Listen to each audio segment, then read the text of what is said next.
tayo sa Signal Village National High School ngayong araw para sa Move It with Confidence Program partnership with Rexona.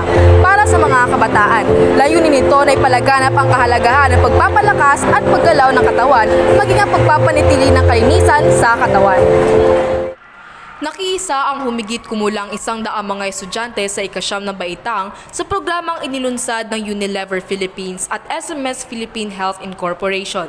Tinatawag ang programang ito na Move It with Confidence na layuning palawigin ang kahalagahan ng paggalaw at ng hygiene lalo na sa panahon ng pagdadalaga at pagbibinata. Sa naturang programa, humataw ang mga mag-aaral na kabilang dito at nakatanggap ng mga hygiene kit mula sa SMS Philippines. Ako si Nika Dalugdog, nag-uulat para sa Ang Bagsik.